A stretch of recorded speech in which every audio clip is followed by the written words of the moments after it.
We are live.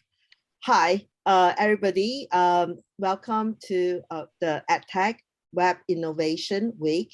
Today we have a very exciting program. It's on the Development Forum, and we have invited very expert speakers from UNICEF and also Microsoft to talk about this Learning Passport, this project that has such a high impact for education and such inspiration for us, for all of us to learn how they have managed such a successful project from start to finish and how much impact they have provided to the rest of the world. So with that said, I want to pass on to my very highly esteemed colleague, Bill Kasdorf, the evangelist for publishing from the World Wide Web Consortium, W3C, and also the principal from Kasdorf and Associates Consulting. So now I'm passing to you, Bill. Great, thanks a lot, Rachel. Yeah, I am just super excited about this session. I think your mind is going to be blown when you see what this Learning Passport program is. A couple things I just want to say that I think are really notable, especially since we're in a W3C event here. W3C event is all about collaboration, obviously. The World Wide Web Consortium. Consortium is a word not to be taken lightly. This is how we do what we do. And I think this is a really interesting example of a collaboration between two really large and expert organizations, UNICEF and Microsoft. I think they will both tell you that this couldn't have been done without the other.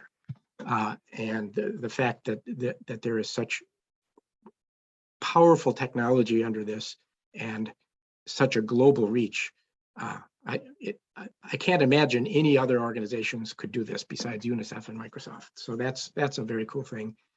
And then another thing that I think is notable about this is, you're going to see some things that are just really cutting edge, the highest of high tech, and on the other hand, a brilliant implementation of low tech and almost no tech, and that's it's really cool. So anyway, enough from me. I'm going to turn this over to Mack Levinsky, who's the global program manager for Learning Passport. Basically, he's Mr. Learning Passport at UNICEF. And Mack, take it away. Thanks, Bill. Welcome, everybody. And it is true. I eat, breathe, and sleep the Learning Passport. It is essentially all I do all the time, alongside with my colleagues here. I'll introduce. I'm Mack Levinsky. I've been working for UNICEF for, it's like 13, 14 years now, primarily deploying technology in difficult places for kids and vulnerable youth and women and anyone that needs services where UNICEF is. I'm joined today by people that are more family members than teammates. Paramjit Singh, who works with me in UNICEF in solutions. Paramjit's got a long history in the organization. He's working for them longer than I have, developing novel technological approaches to very hard problems. So you'll hear from Paramjit in a bit. And we're also joined by Sandhya Guntreddy, who is joining us from India. Sandhya's been working for Microsoft for 16 years, doing similar stuff, but for kind of the world's biggest software house. So together, we formed three of kind of the co-cohort of the Learning Passport team.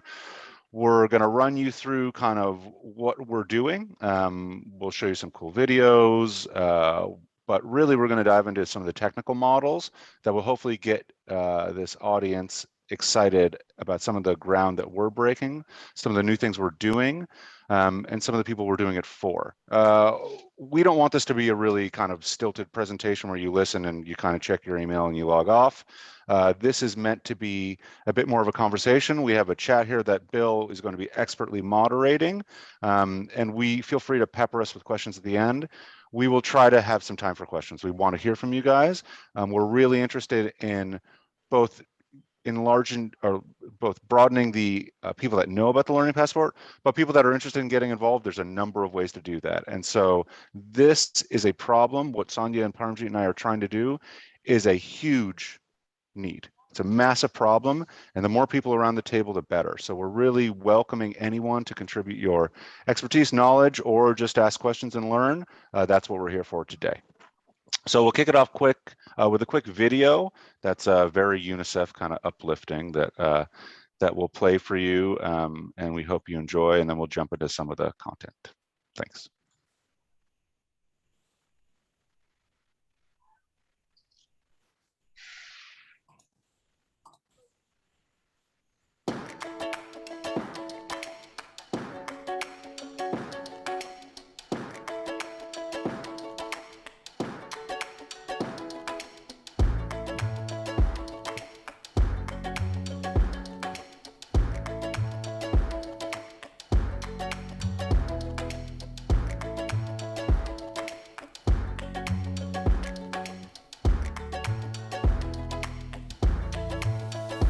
The Learning Passport will give many children and youth access to their school curriculum online. It began as a tool to provide remote learning for displaced and refugee children.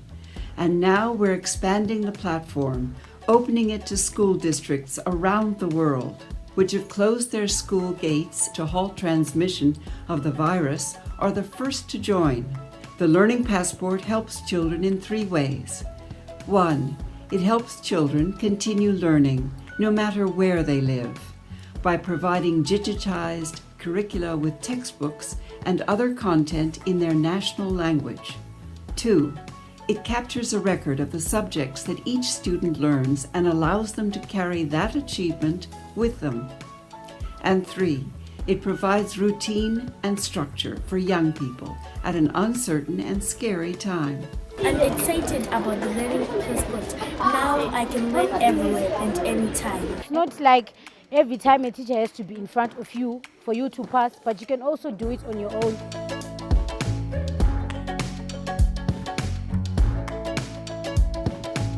قدمت لي اللي هو هاتف محمول. هذا الهاتف يحتوي على خط انترنت وفيه برنامج بوابة التعلم. قدمت لي كثير أشياء مثل الإنجليزي، وكمان هذا الهاتف ساعدني إنه أخفف العبء عن عائلتي. السنة هاي أنا بجامعة تخصص التمريض، وكان فيه كثير يعني أشياء مفيدة منها. كان فيه دورة الحاسوب، دورات الإنجليش، دورات المهارات الحياتية، وكان فيه تحدث بالإنجليش.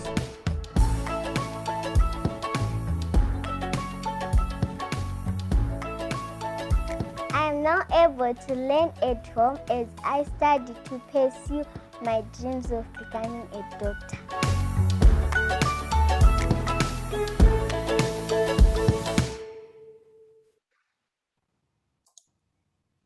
I love that video. Okay, let's get into it, right? There's the feel-good stuff. But what is the Learning Passport? So what we're going to talk to you about is kind of the general approach of the program itself as a major initiative in UNICEF to bring digital education anywhere, anytime. And then we're going to pass to Sandhya, who's going to really run us through some of the decisions that she made with Microsoft Community Training, which she leads as a technology in Microsoft. That kind of some of the decisions she made to get us to where we were in this collaboration between Microsoft and UNICEF, where UNICEF came in and said, all right, this is what we're going to do to bring the Learning Passport all over the world. Paramjit is going to talk to you about some of the cool things he's doing around it. And then we're going to dive into some more technical aspects on how to deliver offline digital education, which frankly is the coolest thing to me. The Learning Passport is a scale story about offering a lot of stuff online to kids anywhere, but those without the internet, it is an impact story, because those kids that don't have access to the internet often are socioeconomically disadvantaged to those that do. And those are the kids and youth that UNICEF works for, right? The marginalized, the vulnerable. And it's really where the impact lies in a lot of the stuff we're doing and what we're really, really excited about. So what is the Learning Passport? It's 4 things, right? It's the ability to serve local contextualized content like curriculum, as well as global supplementary content, best-in-class stuff from both private and public sources like OERs, but also some companies like Pearson or Twig Education that have come on and joined us as well. This is brought together by the concept of a curriculum framework. So how do you map certain content sets together?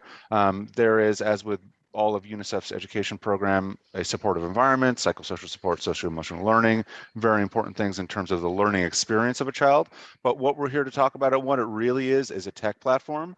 A Learning Passport is a web application. It's a native application in Teams. We publish it as a mobile application, and there's an entire offline model. There's a lot of companies and platforms and organizations that are doing any of those things in education.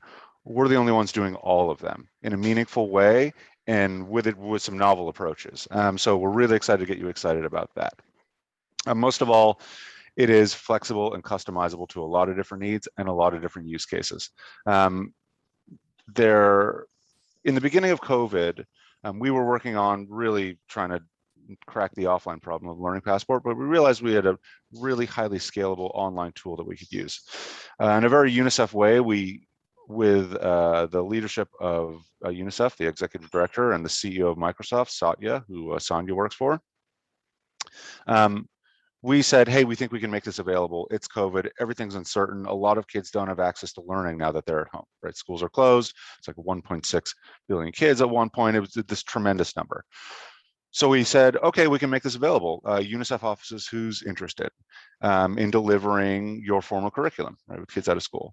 And a number of countries came back and said, we want to do that. The shining example was Timor-Leste, who from the first phone call to learners on the platform was only 6 days, which is pretty fast.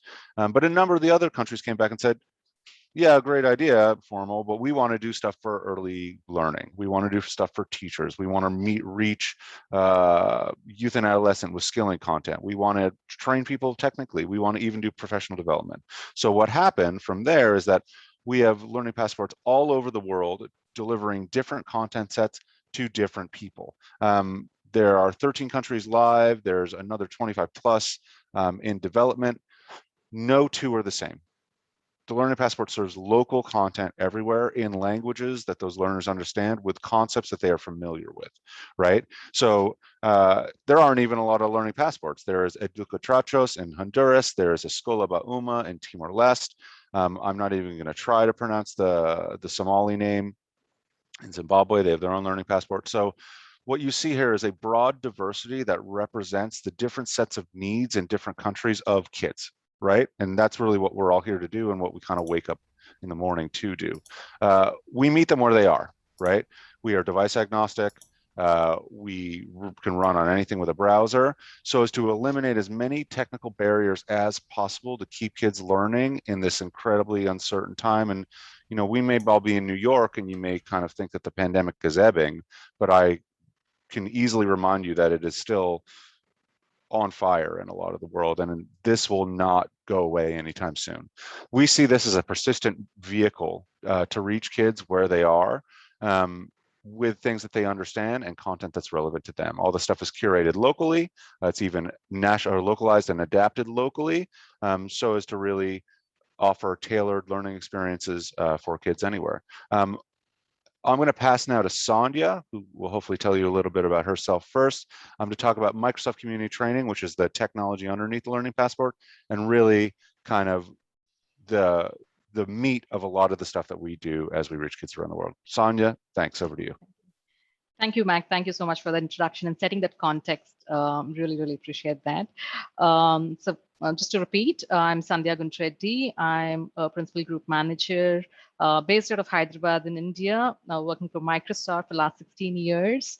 And very excited to be here in front of all of you and talk about Learning Passport as one of the passion projects we all work in. And as Mac called out, we're all a big family, right? Before I talk about, how UNICEF and Microsoft have really collaborated on Learning Passport, I want to take just a couple of minutes to give you an overview of what the technology platform behind Learning Passport is, right? And that's Microsoft Community Training. So it kind of gives you a perspective of how things are all coming together for both the organizations. If you think about it, right, Microsoft Community Training, in short, MCT, I'm going to use MCT more as we go, is really an Azure-powered platform to enable learning at all levels of connectivity for everyone, everywhere. I mean, what does it really mean from a capability or a technical standpoint, right? It's really about two things. One is training at scale. That's like catering to lots and lots of communities, and this is really achieved and by the virtue of being on the cloud platform, which is Microsoft's Azure. The second part of it is addressing the diverse needs of the global community, especially in emerging markets, because there are some unique challenges, and Mack kind of alluded to some of them. How do we go and address that? And this diversity comes from different areas, whether it could be devices, right? I mean, it could be tablet, mobile, or PC, which you have access to. Languages, we kind of support 50+ languages at this point of time and growing every year. And there are many, many dialects. I'll get into it in a few minutes, where we work very closely with UNICEF, where UNICEF is also kind of adding a lot of translations, especially in dialects as well. Third part is on bandwidth, for example, right? There are pockets, when you think about some countries, pockets of very good connectivity where you can stream. There are some places where you have low connectivity. You can potentially download things and access it when you're offline. And there are dark zones, right, where you don't have connectivity at all. And those are the kind of things we want to go and serve, so that we kind of are being very inclusive of various environments. Similarly, identity, if you think about whether you have a phone number or an email, whether it's a social email, a Gmail, or a Facebook, or a work email, or a school, education, your institution email, or any custom identity, right? I mean, if you've set it up, it'll work on all of that. So that's essentially what it is. That's a lot of capabilities, right? If you think about it. Obviously, we haven't built, overnight. It's evolved over a few years. This was originally, Ellen, if you can go to the next slide. It was originally conceptualized by Microsoft Research first, and it was decided to be productized. And our CEO Satya Nadella announced it under the project Sangam in 2017, and under Digital India Initiative, if you will. And in the next couple of years, it evolved into Microsoft Community Training Platform to really meet the global needs, not just specific to any one country, really meet the global needs. And around the same time is when we had the UNICEF partnership for Learning Passport was announced, and this platform was leveraged at that point of time. We had this platform was built for mobile first, low connectivity zones, where phone number is really the identity for a lot of people and things like that. And Mack kind of alluded to Timor-Leste as an example. It was leveraged as at that point of times in different environments, different countries, and it worked in great scenarios, right, like Timor-Leste. But we also found that just downloading the content when you have internet and using it when you don't have connectivity was not sufficient because of the dark mode. So that's when the concept, along with UNICEF, the concept of fully offline, that means there are no learners. I mean, like the learners won't have internet at all times. That, the idea of that, to build that came out and emerged. And then we did a POC last year, to test it out, as we were, scaling on the online side with Timor-Leste, Laos, and other countries with UNICEF. We started doing a POC with, getting the entire bits into a containerized model, and we saw it was working. But that's not sufficient, if you will, to get into to scale. And that's where we've introduced IoT Hub and Edge into the platform and the cloud service. And in addition, we also had found out that when we're doing a POC, there's a bunch of limitation in terms of number of learners being able to access. And Paramjit and the UNICEF solution engineering team did a great work in terms of figuring out what are the right devices. And Paramjit is going to talk about it in detail in a few minutes as well. All right. So that's really what happened. Going back to the diversity, and I want to call about what did we do from a technical standpoint in each of the areas? When we talk about accessible across devices, how did we do it, right? It's really about, leveraging very simple concepts, if you will, right? Being responsive UI, React framework, if you will, from the implementation perspective. The second one we did was from a design language. We followed Fluent so that we are consistent across, every kind of experience we have. We had native Android applications. Now we're coming up with PWA as well, so that we are accessible even to iOS as we scale more and more for the facilitators and things. And that community, we also wanted to kind of open that for the iOS users as well, not just for Android audience, right? The second one, if you think about, is identity, right? I mean, so we support multiple ways of people coming in. End of the day, we want to track the impact, so it's important to figure out, what's who's doing what and things like that. And this is where the user tracking and management happens. And here are some examples. If you see, right, you can log in through phone numbers. There are a couple of examples like Jordan, LP for Girls in Zimbabwe. They're using the phone authentication primarily. Social email in Mexico, students in Kosovo, Costa Rica, and other scenarios, they're using the official IDs. And you also have custom identity being leveraged as well. So it kind of supports different places, and we leverage the Azure's AD-B2C and Azure AD as well in terms of supporting the identity, in addition to having our own phone authentication system. The third one, I think this is very, very important, as Mack called out earlier as well, right? Accessible across various languages. Today, MCT supports 50 plus languages, and we add languages every release. We kind of do a quarterly release, and approximately we're adding about 5 languages per release at this point of time. Out of this 50 languages we support, 15 of them are actually translated by UNICEF's team. These are some of the dialects, and they were very, very important that we have time sensitive, and there's, UNICEF had resources in these areas, and, the country offices and things like that. So they really kind of help us in localizing this, and we download it, once the translation is done, and put up, integrate into our localization pipeline. And over time, we kind of, we start supporting these languages as well through Microsoft. And here's just a tool which UNICEF uses for translations for local dialects. Mack, do you want to add anything here? Yeah, thanks, Sandhya. UNICEF has 128 offices around the world in pretty much every country that we have programming, and then we have a number of other offices in what would you consider the West of the developed world. This depth of experience of people and countries allows us to turn around things really quickly, like localization, right? Those people in there speak the local languages, they know all the inside jokes, they know the dialects, and I think that we work very closely with Sandhya's team to turn around these services really quickly from those native speakers to meet, again, the learners needs to understand things in languages that they speak. Marginalization online is not just whether or not you have access to the internet, it's about the amount of things that you can read on the internet in a language you understand. And I think that W3C folks, I'm preaching to the choir here, but Microsoft and UNICEF came together really around the language marginalization concept, because we understood that as a barrier to keep kids learning. And I think that it's one of the fun things that we've done kind of on this journey. Thanks, Sandhya. Thank you, Mack. Thanks for sharing that. Ellen, if you can go to the next slide.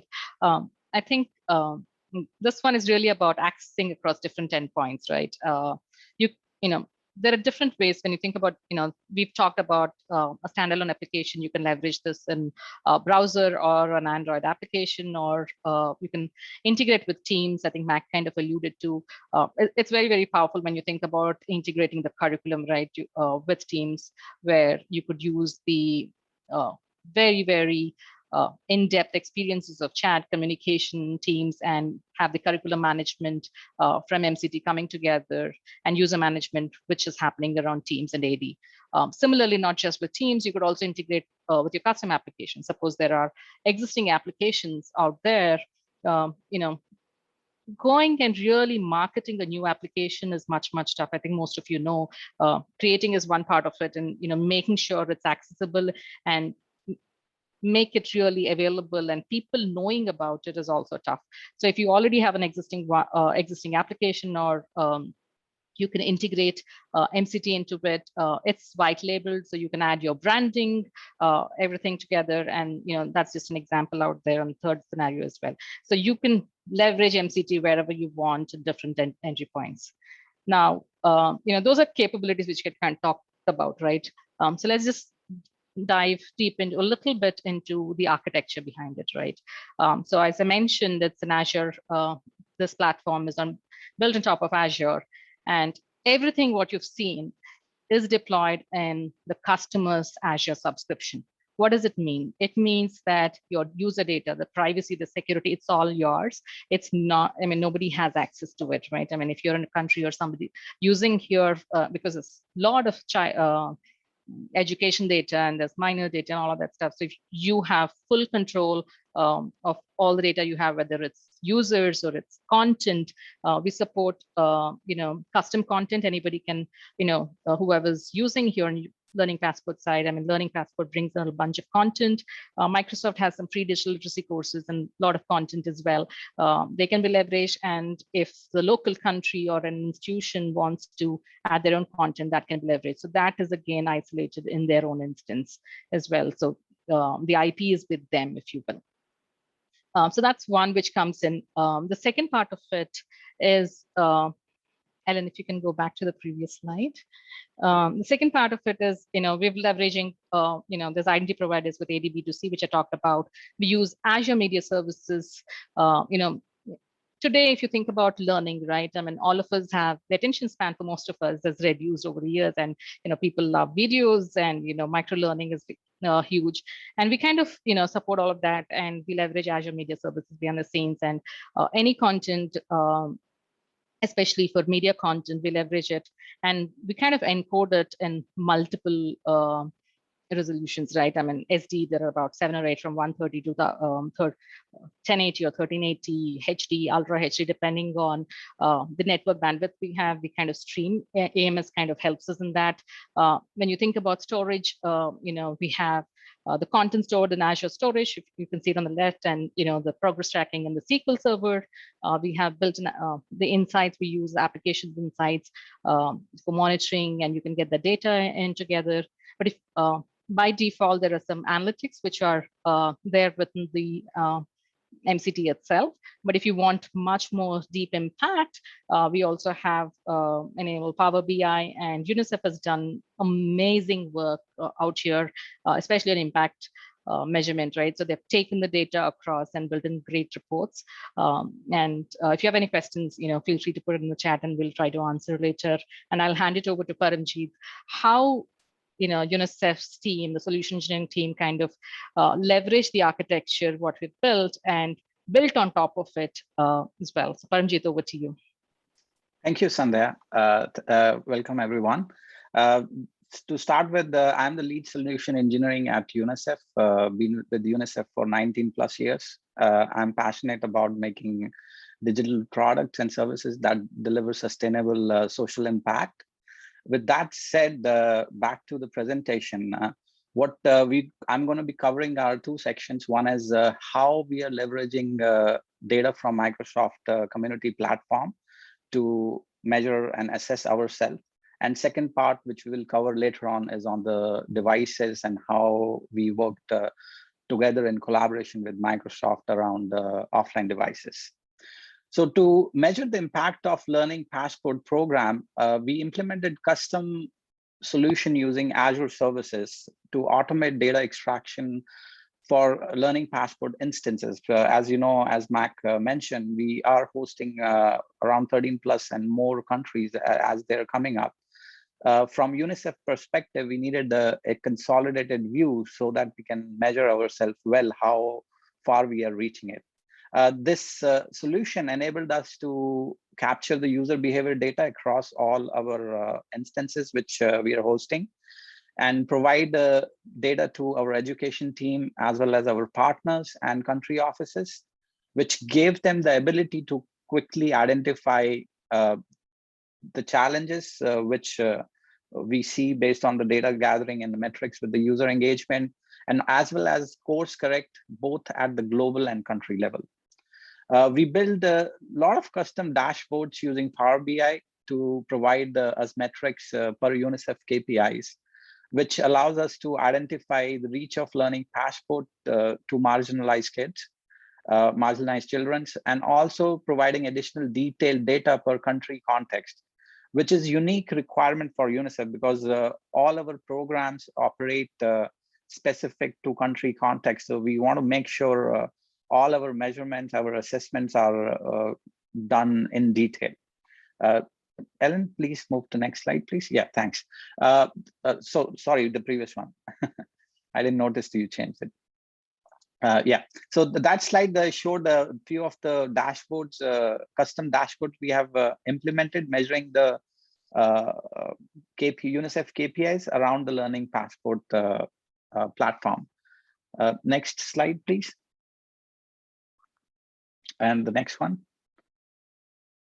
Thanks. Another area where we are working together with partnership and exploring and ensuring that the usage of Learning Passport scales up, and we provide access to marginalized children. What we are doing is we are partnering with the mobile network operators and establishing and operationalizing an incentivized access model where we share data from our LP instances and provide it to the MNOs so that they can target subscribers with a reward-based enrollment to raise achievement among even the poorest minorities. Next slide, please. Additionally, what we also did is that we have established a global digital library by collating the open educational resources and contents which are produced and provided by our partners, which Mack touched upon earlier, that we are in partnership with a lot of content providers. These contents offer a variety of supplementary material for localization and used by our implementing offices. Mack, do you want to add any additional comments on this part? Yeah, this is a super interesting thing. So we understand that there is not necessarily a shortage, but some gaps in content at the local level in a lot of the countries around the world that we work, right? Again, there's a bunch of stuff in English. There's a bunch of stuff in French. There's a bunch of stuff in Spanish. There is not a lot of stuff in Laotian. There is not a lot of stuff in Tetun. There's not a lot of stuff in some of these. Oh, wow. Yeah. This is in Laotian. There's not a lot of stuff covering these different minority languages. What we've done is not only collate some of the open educational resources that are available and free to use that, we're a huge fan of, and we have partnerships as UNICEF with a lot of those organizations. We've brought some private sector partners on board as well, like as I mentioned, Pearson and Twig and some of these leaders who actually are giving us their content and helping us localize that to these minority languages to bring down that best class learning experience that a lot of the more well-off kids in the world get, bring that into places where the kids normally don't have those experiences, and to match that with locally available stuff. Most of the countries, if they have a textbook that lived in its life at some time as a PDF, that's not the most exciting use of a machine. Right? What is exciting is interactivity. What is exciting is prompting creative journeys online and in the physical world, right? That's a lot of the stuff we're seeing too. That has allowed us to bring these content partners together around that mission to say, this is interesting, this is cool, let's get involved, because it is really important to provide things that are local to kids. And you saw that screen from Laos, where I will not embarrass myself by trying to pronounce the word of the platform, but it means the wisdom warehouse, which I think is like really, really cool. This is all local stuff to Laos. This speaks to kids in Laotian. They can understand this. This isn't concepts. There are no polar bears in the Laotian curriculum, right? There are things that are local to them that they understand. There are all the inside jokes that are in communities and local contexts that, we don't necessarily even get. And so you see here is something that is for Laotian kids using this global technology that Sandhya has built, that Paramjit has done a lot of work on to make it work for us. In the end, it delivers things that a kid in the middle of somewhere that we've never been understands and things that mean something to them. Same with Egypt. And in Egypt, it's even more interesting because the Learning Passport we're deploying there now is for refugees from Sudan that are in Cairo. So they are not allowed to be included in the Egyptian national system, right? What is UNICEF going to do for them? Those kids are not allowed to really learn, given the modern tools and techniques of the Egyptian education ecosystem. Well, a Learning Passport was made for them, customized with things with Sudanese curriculum served in Cairo for the Sudanese learners. I just learned the other day, we now have an agreement where they go and sit final examinations in the Sudanese embassy in Cairo with the stuff they learned in the Learning Passport in Sudanese. Because Sudanese Arabic and Egyptian Arabic are actually quite different. They're like huge different dialects. This is in the script even that looks a little different for the student. So you see, this is like contextualization. This is localization, but almost involving a bunch of different concepts that are beyond just translations and those types of things. So we're really excited. And these are just two of the many examples that we see in the Learning Passport where the UNICEF country teams kind of take the work that Sandhya and Paramjit and I do, and they totally blow it wide open and make it theirs. And we just kind of sit back and we say, man, this is pretty exciting. You see in the top right is that that's the logo they developed. That's the Sudanese migrant community with their own Learning Passport in Egypt. Thanks. Next slide, Ellen. One of the cool things we do too is allow the basic functionalities that any learning environment you would want to see, right? Which is tracking analytics and progress of learners, how are they faring on assessments, how is everyone doing overall, what people like most courses, what courses aren't liked as much, down to really granular level things like printing report cards. One of the major functions of the Learning Passport is to serve as an individual record of progress for every single learner, which is why we enforce logins. Sandhya talked about the OTP or the verification. We make it so, or Sandhya really, and the team mixed so any type of ID service you have, you can get into the Learning Passport. We want to make sure you use that. So you're you, and the passport of the thing is really a record that is portable across digital and physical boundaries because it lives in the cloud. And so we provide records with these, or provide learners with these records that they can take with them, but also allows our program administrators to pivot things and to better serve these kids based on the performance in certain subjects, on their assessments. And as we introduce new content, we see what's interesting, what's not, how do we further tailor the program to be more interactive and engaging with those learners. And as if it's by removing access barriers like Paramjit talked about with incentivizing data or even zero rating the thing, to bringing cool new content on that the kids, I mean, we're in New York on the Upper East Side get, and a kid in rural Sierra Leone will have that same stuff available to them. We do that as part of the program, right? It's not just the tooling, it's not just the content, it's the depth of UNICEF's education program where there are people there to work with governments, work with people that cannot access those government services to really bring learning. And you see here, I think these are even some real results from somewhere. Next slide, thanks, Ellen. Now we're going to talk to you about what I really get excited about, and I will try to be brief so Paramjit and Sandhya can talk, because I would literally talk your ear out about the whole thing, which is offline. And this is not just an app on a phone that you might not have an internet connection for an hour and you're like on, you know, doing your thing on an app and then you get back online and it syncs. No, this is digital experiences for kids where the internet is never available. And it's not just a static experience as in an app on my phone. It is allowing, and Sandhya and Paramjit are going to go through this, and I think you're probably excited as I am. I see Bill is kind of getting excited too. We allow a digital experience. Kids are logging into networks, they're credentialing into applications, they're creating profiles, they're having a connected experience without the internet.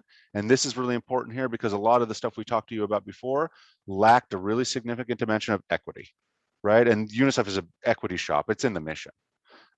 It's for all the kids. It's not just for some of them with an internet connection and a device, right? The Learning Passport is making significant strides in this area to bring those digital experiences to learners that do not have the internet, right? This is the impact space. The most to be gained is for those kids that don't have access to those services and that infrastructure. And this is where we are radically excited about what's coming up for us in terms of where we're going to take the Learning Passport next. With that, I'll pass it back over to Sandhya, who's going to get into some of the more technical concepts. Thank you, Mack. And this is, what Mack kind of really called out, right? This is very, very exciting space. And this is where UNICEF is really pushing us and provided a lot of perspectives from the field, from their experiences to, work on this area together. And we're doing a bunch of things together as really the concept of co-build with UNICEF, right? And this is a great project, which I'm very, very excited about. Before I get into the details, let me actually show you a working version of how, without an internet connection, how people are accessed. Please go ahead. Please, can you play the video?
Thank you.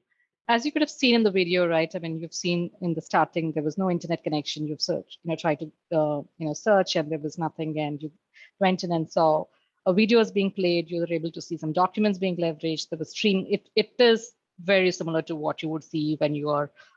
It's like an online experience for all practical purposes. You could write an exam and also get a certification as well. So that's essential, and that's like a working example. We kind of recorded it to share it. But what's behind the scenes, right? That's what this is. We're going to talk about. I think in a few minutes back, I talked about the architecture.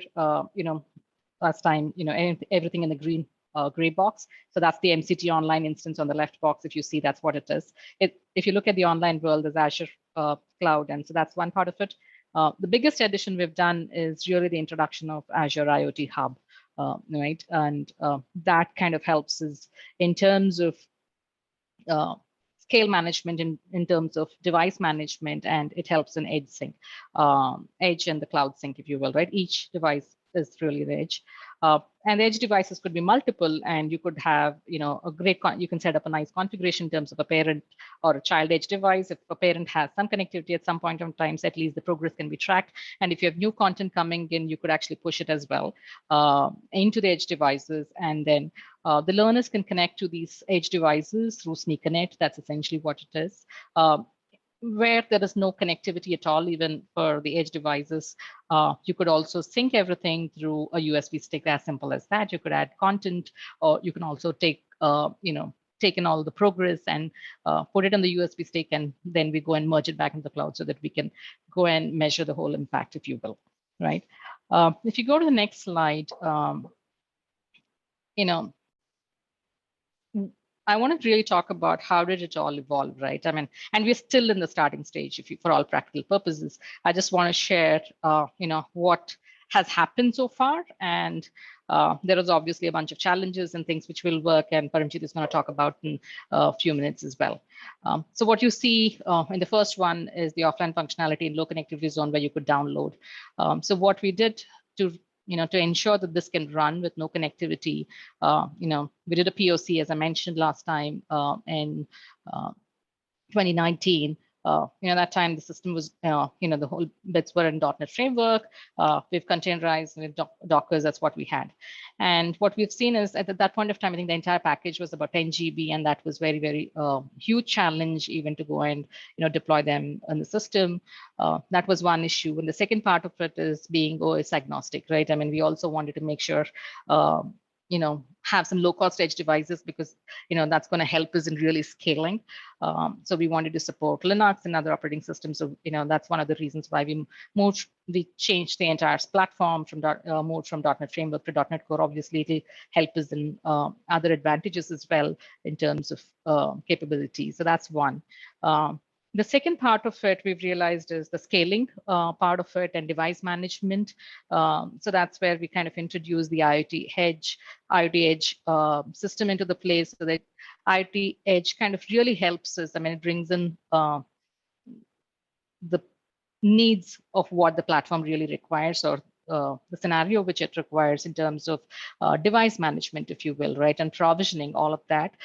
So that is where we are at this point of time. We are piloting in a couple of places with UNICEF, and we're trying to get data, and then we'll learn from it. There's a bunch of work which is still due, and we right now, even today, if you think about it, it takes about an hour at least to set up an Edge device, and then Paramjit does a bunch of things on top of it as well. And we want to, really optimize it and see if we can do it in an industrialized model in future. But that's, what the journey so far in terms of at a very, very high level, right? Paramjit, do you want to add anything out here? Yeah, sure. Thanks, Sandhya. I think another major point I just want to highlight, because we had a lot of discussions with the engineering team at Microsoft, back and forth. As Sandhya mentioned earlier, the whole MCT platform is a cloud native platform. So it was another challenge, like how you make it work in an offline world, totally dark world.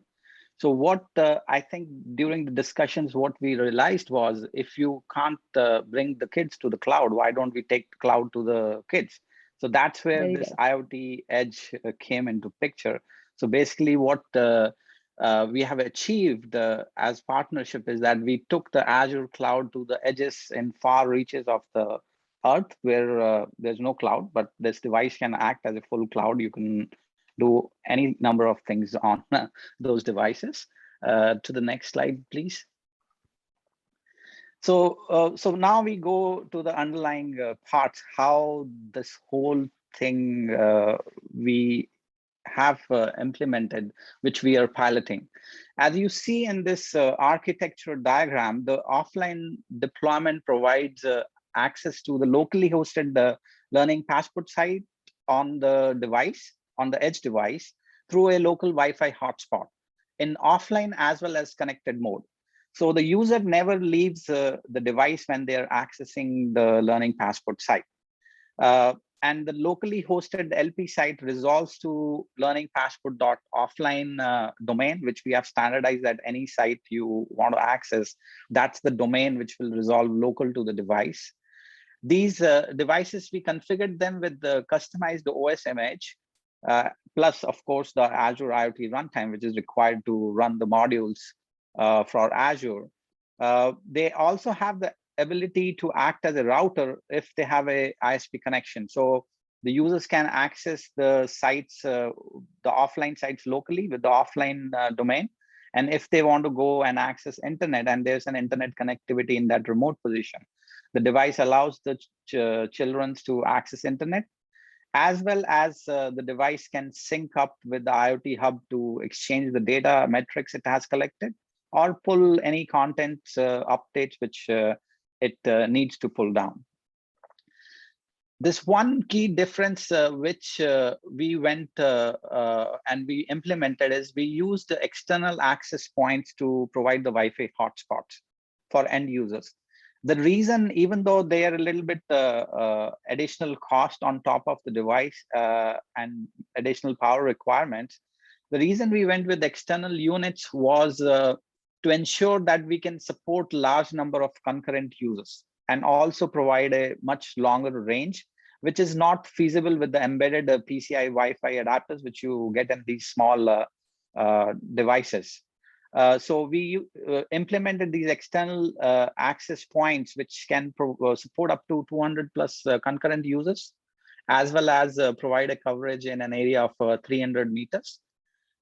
Another factor which influenced us, which motivated us to pick for external access points was that we can implement a master-slave architecture of these access points, where we can even extend the wireless range. So the devices can support kind of 100 plus users, and those users are in a wider area within a village. So we can master-slave access points and provide the access to the offline sites within a wider range within a village, or maybe a large camp setting, or a large school area.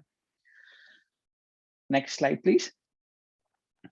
For the offline devices to be adopted at scale, they must first be deployable at scale and equally sustainable in the long run. Keeping this view in our mind, there were few principles which we followed while identifying the offline devices. All these offline edge devices which we identified for our piloting and which we are kind of standardizing for global rollout, they are certified edge devices. They are certified by Microsoft. Microsoft have a catalog for edge devices. So we identified the devices which we needed from those catalogs. The principles which we always kept in mind when we were sizing up these devices on what kind of places we need to put them was that first and foremost, the devices should have low power requirements, because we wanted to make sure that these devices can run based on battery power if there's no AC power. So the devices we have identified, they all operate between 9 volt to 48 volts on DC output as well as on AC. The other major factor was to pick devices which are rugged and which are industrial strength, because we don't know where they're going to end up and how they're going to be handled. In addition to that, we we picked the rugged devices to make sure they can operate in harsh usage environment and conditions. We also factored into the per user cost on the device to make sure the costing, even though it's a little bit compared to this tablet or a laptop, that device cost can be justified with the number of users it can support simultaneoly. We always upsize all the devices when we identify and recommend to our field offices that there's additional capacity, because utilizing the edge computing, what we also have plan or what we are viewing in the long run is that we could use these devices to even deploy additional modules in beyond Learning Passport. So you will have Learning Passport, of course, that's the first thing it's going with. But if the program needs arises or our needs arises, we could add other additional things on, deploy additional things on these devices. And another factor was that we wanted to make sure all the devices had low support and operational cost. Next slide, please. Paramjit, do you have one of these next to you, right? Oh yeah, sure. I have right next to me on my desk. So this thing is small.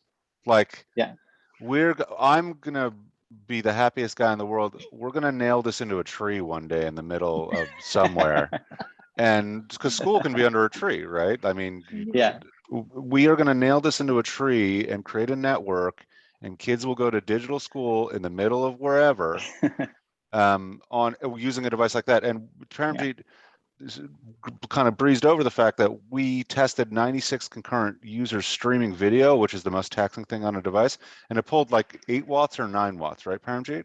Yeah, around like 10, 11 watts. So that's less than a coffee maker. In Zimbabwe, they just got these. We're getting them out of customs like right now. They're going to put one on a bus. It's going to drive around, and school is going to come to kids. Paramjit coined a very nice phrase, bring the cloud to the kids. Like, it's not that, this is not complex. There's a lot of complex stuff in there, and it can handle very insane temperatures due to the stuff that we put inside it. But as a unit, we can bring it around. It's really excited. Sorry, Paramjit. Yeah, no problem. It's good, Mack, you touched upon that because it reminded me for another thing which I missed.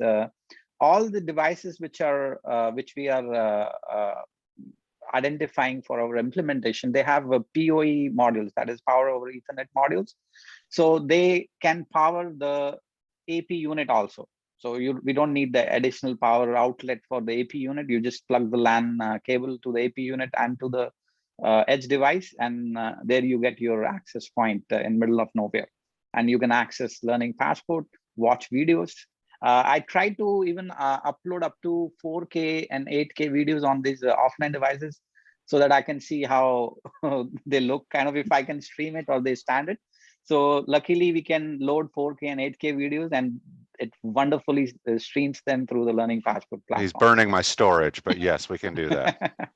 Yes. Yeah, and thanks to him, I got access to 3 devices as well. So we actually tested Microsoft as well, right? The devices which go into the field so that we can debug for any issues. The devs in our team are super excited to get those devices in hand. So far, they've always been testing in virtualized environments and stuff like that. When they were so happy when they received these devices for debugging and things like that. Yeah. I remember how the engineering team was so excited, like maybe having these devices and setting up, right? I mean, like everything together. It was amazing. Yes. So I want to touch base on the challenges which we are addressing together with Microsoft, as well as with some other partners. As Sandhya touched upon, that there takes some time to provision an edge device, right? So where we are at this point is that the provisioning and connection and enrollment of the device is fully automated. We had tested it at a bunch of pilot devices which we have shipped to Zimbabwe as well as Sierra Leone. We are shipping some to Egypt. But the challenge is what we are trying to address. There's some bigger than what we can solve at this point, and there's some for industrializing and scaling up the build of these devices.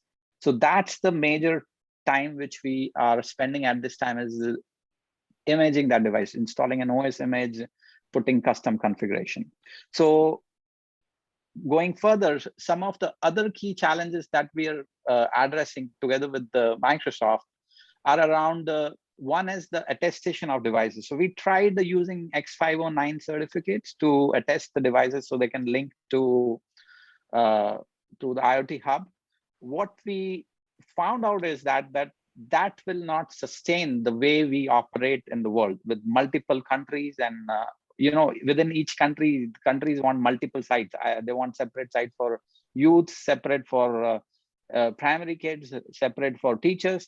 So that X509 certification, it will throw kind of a lot of challenges around managing the certificates itself. So we are exploring use of TPM chips embedded within these devices to do the attestation and enrollment process. So we can fast track things so that the device, when it comes out of factory, it has the customized image and the required modules, as well as the chip, which once powered on will connect it to the appropriate IoT hub it needs to connect to. In addition to that, another big challenge which we are looking at is having an offline certificate authority on the device on the edge, because we want to provide a secure access. There's certain data metrics we are collecting. So we don't want to use plain HTTP to provide access in the remote regions. So SSL is a key priority, and we want to make sure that we don't have to run one of our field colleagues to go in totally unknown place just to install or update the SSL certificate. So that's what we are looking to solve and see how we'll figure it out surely with the great technical knowledge at Microsoft. In addition to that, as Sandhya mentioned in her earlier slides about the use of IoT Gateway and the child devices or downstream edge devices, we do foresee certain use cases in certain refugee camp settings where we would like to not able to kind of sustain, have a single device to cover such a large area. So where we want to use that concept of a gateway device, which is updated one time by a person if it is totally offline, and then it downstreams and it distributes the contents or software updates to the downstream edge devices, which are linked to that device. So it's kind of a mother and a children kind of concept which we want to use with the devices.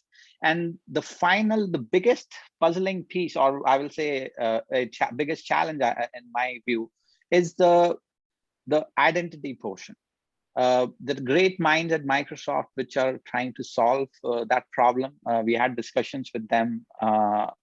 I believe like our use or requirement is upfront before those problems can be solved. But that's a key priority for us. What we want is to use decentralized identities, which is unique per child, whether they are working offline or online. So that's something I think, in my view, is the biggest challenge, which hopefully in coming years we will be able to implement with the Learning Passport. Now, before I cover a few additional challenges, Sandhya, would you like to add anything? No, I think Paramjit, you've kind of covered a lot of these challenges, right? And all of you can see that, how Learning Passport is really pushing us in various ways.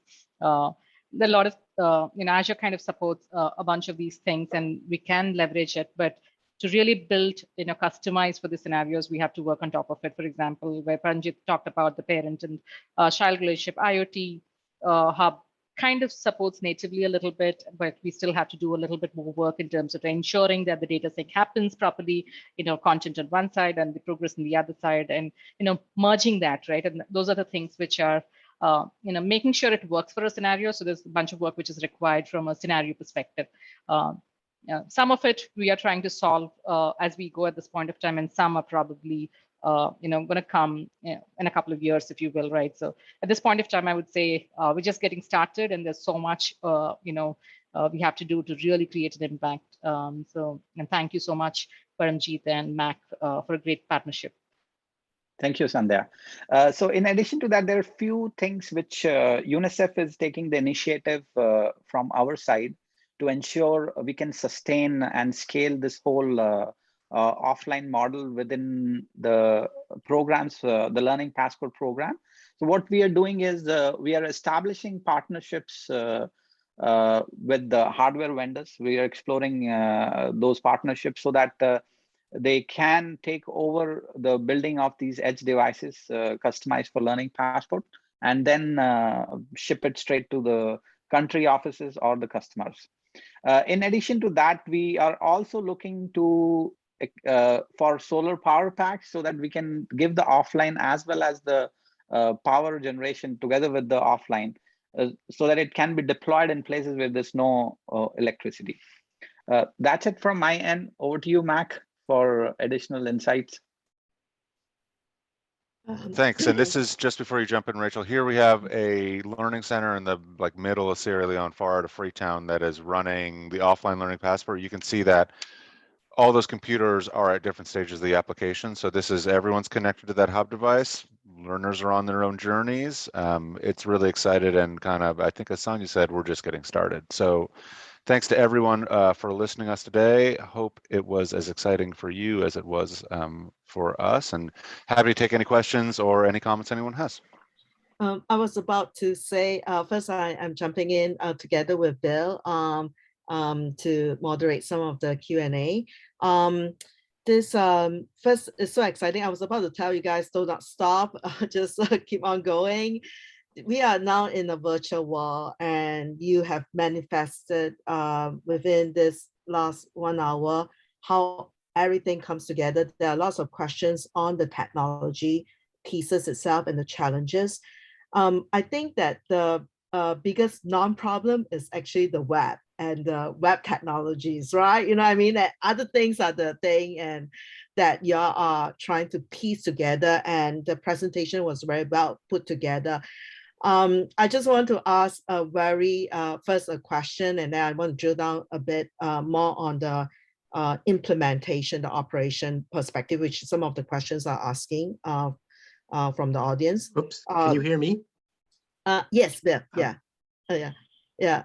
So I will let Bill to ask those questions, but I just want to start off with the high level, asking if all of you, do you feel that Learning Passport is truly the key to the future for many people, for those people you have served, and just to kickstart the Q&A. And Bill, please take over from there. Sure.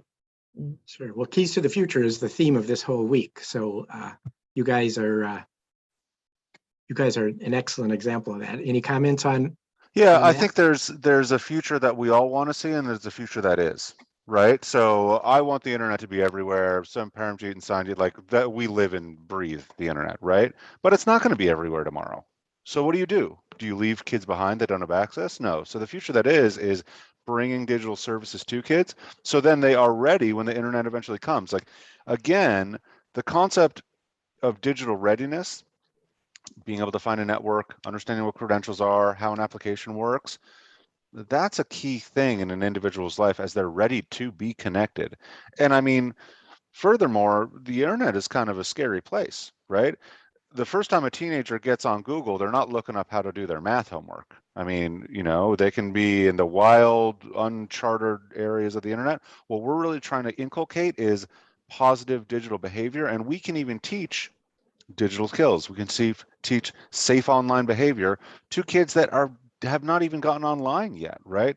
So we're getting a bit ahead of that problem that is going to rear itself as the internet spreads around the world, and addressing the future that is, but really pushing for the future that we all want to see. I think that's how I would answer that.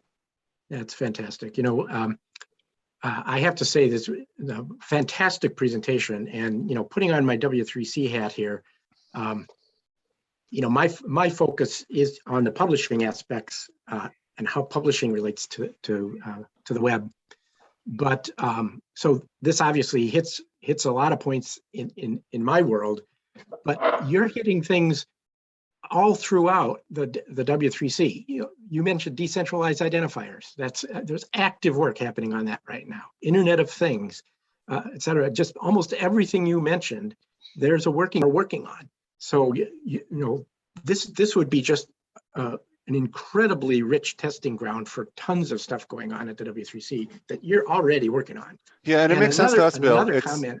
It's just I'm just saying, when the world's biggest agency for children and the world's biggest software house come together, we're not going to kind of mess around on things that are this little bit here, this little bit there. We're going to try to implement big concepts, and that's what the W3C is about, the big concepts, right? It's what is going to change the world? What does the world need? It's not just like this little small pilot. You know, someone once said to me, UNICEF has more pilots than Lufthansa. We're not in that space right now. Like, we're in a big implementation space because the need is great, and that's where we really come from it. That's where we really see ourselves.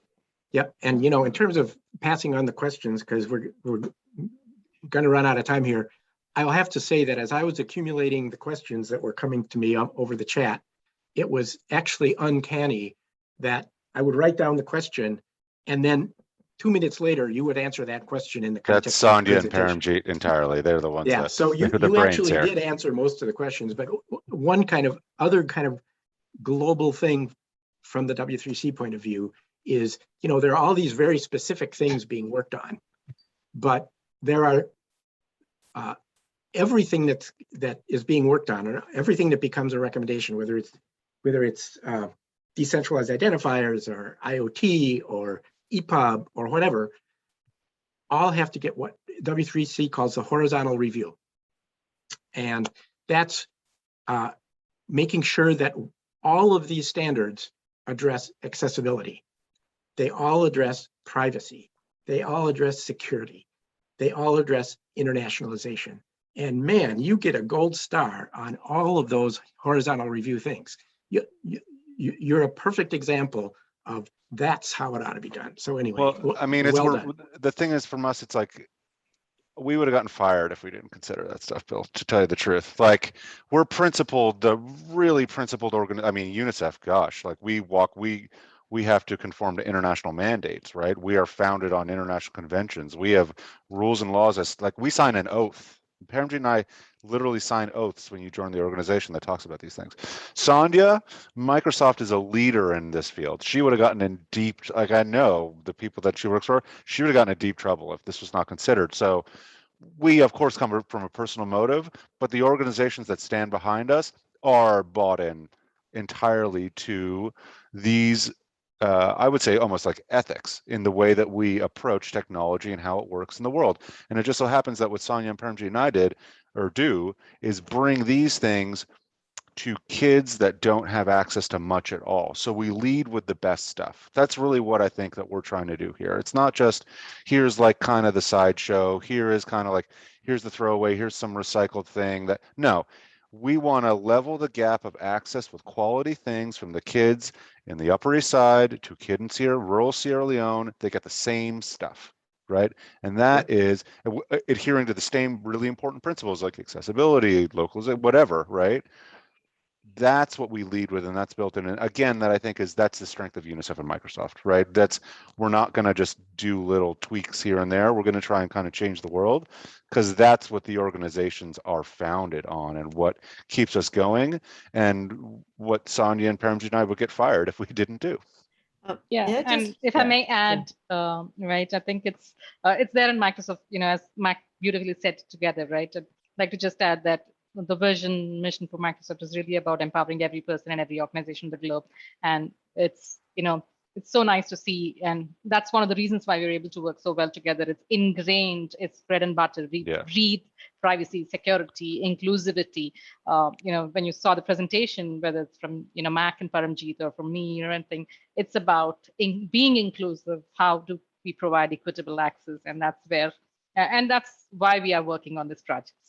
And it's one of those things. I have to say that, yes, I'd love to get UNICEF to join the W3C, but Microsoft has been an absolute essential member of the W3C since day one. You know, may I just jump in also that if any one of you are fired, which I don't think is likely, not going to happen. Can you form a consulting team together to help all the remote work that we all need now? You know, like choice of the equipment and all this whole 9 yards. Rachel, we got a lot to do first before. So come back in a few years, but I think we're all okay, we kind have to of wait a few busy. years. Yeah. Yeah. So just to add to Mac, we will come back in a few years with more gray hairs. Yeah, and that's more true. wisdom. And also kind of as Mac touched upon, right? I just wanted to highlight one thing. I've been with the organization for 20 years. What we breathe and live is to make sure we have a big impact. We do it once and we do it right. I think that's the principle we follow from heart whenever we get into something. I think that's what reflects the deep thoughts we give before we, decide on things the way they're supposed to be done. Or well said. I think that the presentation is really, really exciting. It really gives an insight into the implementation for such a complex project. Actually, I feel that we do not need to be restricted with time. Bill, do you want to continue on with any questions to moderate? Well, I have a bunch of questions if you want to keep going. One just came in about privacy. I know you addressed the issue of privacy, but it's obviously a real hot issue these days, particularly in education, because you know a lot about each individual learner that's working on the system, and you know who they are, and you know what they're doing, et cetera. So who has access to that information, and how do you ensure proper privacy? Is that something that's kind of built into your system? Yeah. So you want to go Sandhya first? Yeah, sure, I will. Thank you, Paramjit. I think I think I kind of covered it in one of the slides where we talked about the entire platform is there in the customer's Azure subscription. So in this case, it could be, even if it's LP, right, there is potentially, and Mack and Paramjit, please add here, if there's a ministry they're working with, it's in the ministry's Azure subscription, and the ministry has access to the data. Microsoft doesn't have access to the data, or user data, the content, or anything, right? What we do is, this application is available on Azure Marketplace. What we do is any technological updates, the bits, and we go and do it, update there, but the data, we don't have any access. And the virtue of how Azure is really about, right? It is in customer subscription, and that's what the key is, if you will.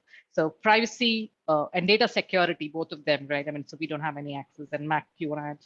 Yeah, and Paramjit. Paramjit, I'll jump in front of you here. The UNICEF no problem. Has to adhere to some really stringent standards because we're talking about children, right? We are leaders in the responsible, so there's even the use of data, right? There's responsible use of data for children too. We have entire organizational initiatives around this. We enforce the highest security standards and protocols in the ways that we deal with all this data.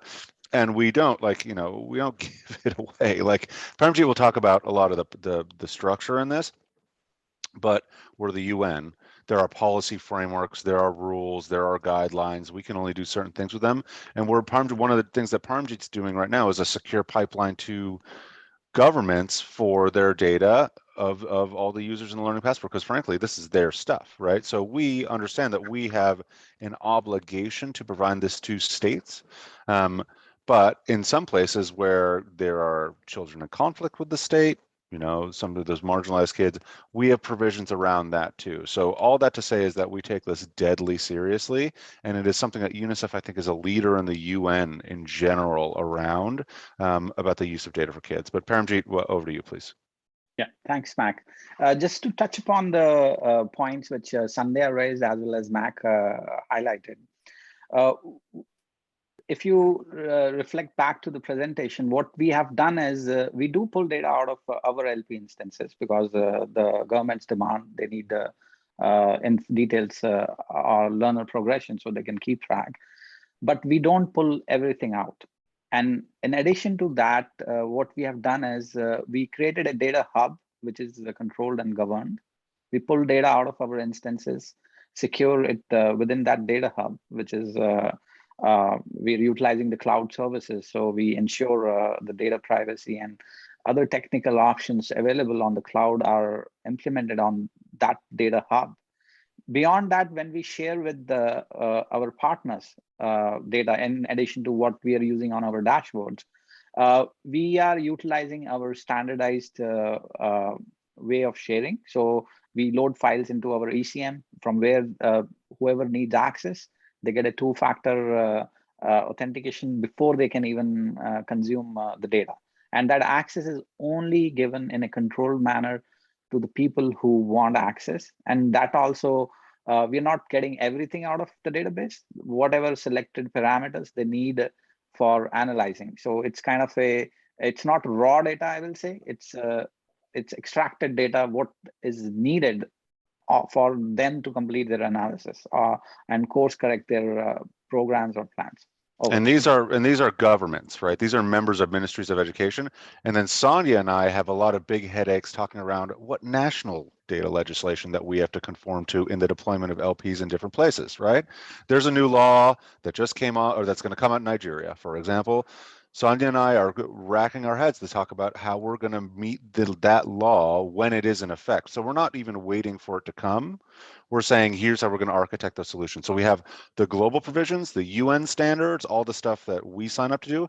And in addition, we have to observe and be in compliance with national legislation around the data of those users too. And you're talking about kids. So there's a lot of, we spend a bunch of time on this, I promise. There's a lot to consider, but it is, again, the depth of the bench of capacity in the organizations allows us to really kind of tackle it in a significant way.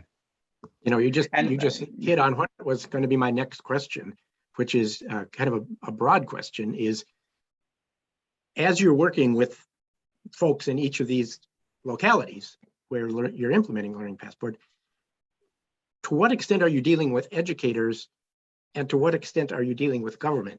And in government, I mean local government and regional government and national government. It seems to me you've got a complex ecosystem that you have to and this is in every instance that you 100%. And this is, Bill, the importance of the UNICEF decentralized structure.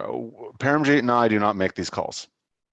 There are the country teams, there are education specialists, there are chiefs of education in every single country we're working in that have the Minister of Education usually on a first name basis. They have his number in their phone. They work very closely with governments at national levels, at subnational levels, at local levels. The call I was on before, there's a new Minister of Education in Ethiopia that got sat yesterday. We're already getting ready for the meeting with him to get him up to speed so he knows everybody's name, and we're really ahead of the game here on that local context. So it's not just the context for the kids. It's not just the context for the users. It's the context for the administration and the deployment of the technology too. And that we may not have focused as much on that because that is like politics, and some people, you know, some people they'd rather watch paint dry. But the strength of UNICEF is the local knowledge of the regulatory frameworks and all those things that go around them, so as to ensure that we are doing this in the safest and the most principled way possible for the users and for the states and the ministries that we support. Yeah, and it strikes me that one other big advantage you've got is not only do you have this kind of access, but you have up to the minute knowledge of what's going on in these locations. Oh, yeah, yeah. So that you mentioned the Nigeria situation, so that instead of having the rug pulled out from under you when something gets put in place and it's where did that come from, you actually can see it coming because you've got people on the ground there. Our counterparts are ministerial, right? So we asked our counterpart in Nigeria, said, hey, let's talk about, you know, there are certain subjects we talk about in any deployment. This is one of them. Ellen, who was driving this slide for us, she talks to Nigerians 3 times a week. And if we need to talk to the Director General, we can talk to the Director General about things that we need to be aware of to provide this service safely and in a principled manner, right? It's not about like a market edge. We're the UN. We're not making markets here, right? We have nothing to sell. We instead have services that we have to provide as mandated by the international community. And in these things, those relationships and the understanding of the local lay of the land and the regulatory frameworks and all the things that we need to be aware of, that's important in us doing our job, right? So it's for the kids, but there's a lot between here and there that we need to take care of. But again, that's existing UNICEF There are 3,000 resources staff. all over the world. There are 3,000 staff if you count the consultants that work in UNICEF education alone. Wow. $1.5 billion annually in education, UNICEF's budget is. So this is integrated into that. We're not like a technology project that's doing education. We're an education tech project that just happens to be using some of the most cutting edge technology and is a partnership with the cutting edge technology organizations of the world to do that. So we sit in education. We're not tech. Paramjit's in the technical division or the division of technology, but he like wears the Learning Passport hat most of his day and does this as an education service. So while it may be a lot of technology, education that's who I'm employed by. Like I'm an education specialist. Yeah. And that's where it sits in all these countries. It's in education's teams or the teams that deal with adolescence and skills. But it's not in any other shop. And so the counterparts in government are the education people, because we start from that value statement, right? And then work from there. Yeah, you mentioned having the Minister of Education on a first name basis in basically all of these countries. Yeah. Yeah, I mean, God forbid I'm in those Rolodexes. So they can call me if they have problems, which thankfully hasn't happened yet. That's very cool. Well, Rachel, we've almost got a half an hour extra here. Yeah, I think we can go on forever, this conversation. I'm just so thrilled and to go through this. It's just so inspiring, inspiring for every one of us. I would like to end this session now for the audience, but the dialogue will continue. And the speakers, everybody from UNICEF, Bill and also Microsoft, please stay back. We chat a bit for the next step. Truly, this is really, I think, a story or a movement. The Learning Passport, a movement, really must go on. It's really great impact, and you have just nailed it really to all the points you were thinking through. So this is really fantastic. Thank you so much for your time in speaking and staying back for half an hour more.